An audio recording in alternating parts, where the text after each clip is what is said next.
대한노인회 김호일 회장님 참석하였습니다. 오늘 포럼의 환영사와 포럼 발제를 하여 주시겠습니다. 심찬 박수 부탁드립니다.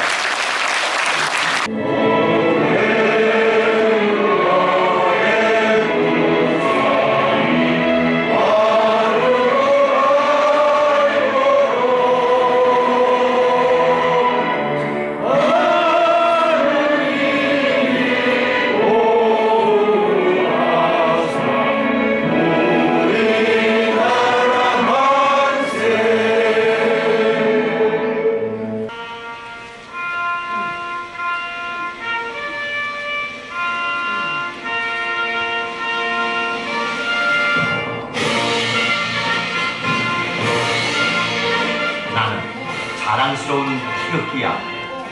자유롭고 정의로운 대한민국의 무궁한 영광을 위하여 충성을 다할 것을 굳게 다짐합니다.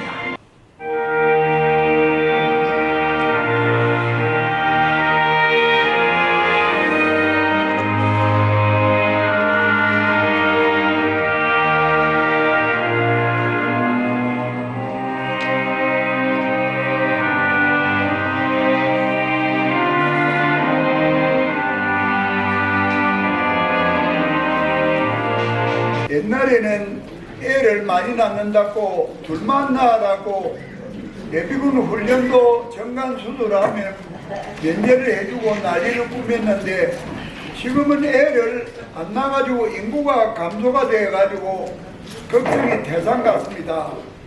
어떤 분들은 와 대한노인회가 그 애 안 낳는 걱정하는 행사를 주최하냐 이러는데 애를 많이 낳아가지고 젊은 사람이 많아가 나라가 부강해야 노인을 먹여 살릴 것 아닙니까? 애를 안 낳으면 한민족이 일치구상의 소멸이 되고 대한민국이 그냥 없어진다는 이야기 아닙니까? 어떤 시골의 면에는 출생신고를 못 받아본 지가 몇 년이 됐다 이런데 때가 다 있습니다. 그리고 다구는 소리가 귀엽듯이 애 우는 소리가 귀여운데 애 우는 소리를 못 듣는 그런 시골이 많다는 겁니다. 지금까지 16년간 날아서 270조를 들어부어 가지고 저출산 문제를 해결하겠다고 하는데도 갈수록 문제는 해결이 안 되고 인구는 자꾸 많이 났습니다. 그동안에 정부가 16년 동안에 280조라는 어마어마한 돈을 들어부었는데도 애 낳는 일은 안 생기고 자꾸 애를 안 낳으니까 이 걱정이 태산 같아가 노인회장이 팔소매를 걷어 붙일 수밖에 없는 상황이 되어져 있는데 학계 출산율이 0.78명이라는 것은 여자가 한평생에 애를 한 명도 안 낳는다 그런 이야기입니다. 그런데 나는 9,000원이라도 받고 일을 하고 싶다.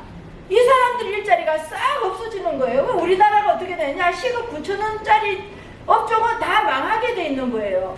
1980년도에는 20살이 가운데 있었습니다. 작년, 재작년에는 43세였습니다. 앞으로 20년 지나면 65세가 된대요. 다시 말씀드리면 대한민국이 늙어가고 있다는 얘기입니다. 저출산 정책의 패러다임은 여전히 출산율을 높이기 위한 숫자에만 맞추어져 있기 때문에 청년 세대가 어떻게 출산을 생각하고 있는지, 결혼에 대한 인식, 그리고 정책적인 요구, 인식 등을 대해서 좀 더 고려할 필요가 있다고 생각을 합니다. 50, 60, 70대 분들이 오셔가지고 저출산 대책을 하시거든요.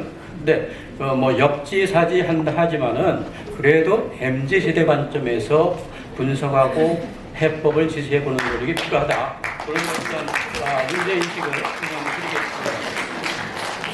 드리겠습니다. 선진국 중에 유일하게 100년, 200년 이상 이 합계 출산율 2.0년대를 유지하는 나라가 세계에서 유일하게 미국입니다. 미국은 그래서 선진국이면서도 저출산 문제가 없는 유일한 나라고 저는 분석을 하고 있거든요. 이게 왜냐? 다민족을 적극적으로 받아들여서 지금 그런 저출산 문제가 없는 거고, 그 다음에 지금 미국을 움직이는 동력도 그런 어떤 그 다민족에서 나온다 저는 생각을 하거든요. 거기에 CEO, 그 다음에 엔비디아, CEO, 그 다음에 마이크로소프트의 현 CEO, 그 사람들은 다 인도 출신, 중국 출신이거든요. 적극적인 인구 정책으로 이민 정책을 해야 된다. 맞는 말씀인 것 같습니다. 네, 그리고 혼외 출산도 인정을 해서 제도적으로 만들자. 280조를 퍼부어가지고 이거 하나 만들지 못했다는 게 바로 우리의 현 주소입니다. 물론 국가 재정이 화수분이 아니기 때문에 돈이 무한정 찍어낼 수 없죠. 그렇지만 결국 아까 김원일 회장님께서 노인 문제를 얘기하다 보니까 국가 소멸이 걱정돼서 쩌렁쩌렁하게 얘기하셨듯이 국가 소멸을 피하기 위해서는 선택과 집중, 저출생 문제가 굉장히 심각하다라는 인식 전환이 필요하다고 봅니다. 네, 고맙습니다. 지금 젊은 여성들이 아기를 안 낳는 것이 젊은 여성이 이기적이라고 생각하십니까? 돈을 많이 주고 수당을 주고 집을 주고 해도 또 육아휴직을 해도 아기를 안 낳는 것이 젊은 여성이 이기적인 것이 아니라 그들 나름대로 합리적인 판단을 하고 있다라고 생각을 합니다. 여태까지 우리 저출산과 그다음에 미혼율이 올라가는 이유가 거기에 대한 원인이 규명이 잘 안 됐다고 말씀하셨어요. 실제적으로 많은 원인들이 굉장히 복합적인 원인이 있는데 우리가 정책을 갖고 토론을 했습니다만 280조를 드리는데 실제적으로 황진수 우리 좌장님께서 말씀하시면 실제로 위원회 가서 아주 탁상 공론만 하고 있다. 그다음에 부처 간의 협력이 되지 않는다. 이래가서 우리나라의 모든 정책, 특히 황 드보라 선생님이 말씀하셨듯이 10년을 내다보지 못하는 정책이 있었다. 어려서부터 가정이 왜 필요한지, 친구가 왜 필요한지, 형제가 왜 필요한지 저는 그걸 포커스를 맞춰서 어린이집, 유치원, 초등학교 다 출산 장려 지도사를 만들어서 어려서부터 그런 교육을 좀 필요하다. 우리 애들 어려서부터 하나만 낳아서 잘 기르자로 이 박힌이가 너무 이기적으로 자랐으니 어려서부터 그런 교육도 필요하다. 이런 생각을 합니다. 감사합니다. 네, 감사합니다. 교육을 많이 받은 여성들은 자신의 커리어를 굉장히 중요하게 생각을 하죠. 요즘은 여성들 거의 다 대학교를 가기 때문에 그래서 그거를 포기하고 싶지 않은데 아이를 낳으면 그것을 포기해야 하는 그런 상황이 되기 때문에 또 이게 원인이 되고요. 그 다음에 여성들은 자신의 경력 단절을 굉장히 많이 염려를 하고 있습니다. 그리고 강한 개인주의로 인해서 자신이 희생되는 걸 원치 않죠. 아이를 자신의 인생이라고 생각을 하기보다 내 인생을 위해서 내가 과연 아이를 낳아야 될까 선택을 할 때 자신의 인생을 선택을 한다는 거죠. 저출산의 필연적인 비결은 시간의 차이가 있습니다만 고령합니다. 대한민국이 지금 경험하고 있는 초저출산 0.75라고 하는데 여기 뭐 그냥 그 숫자를 그냥 놓고 이야기 할는지 모르겠습니다만 그것은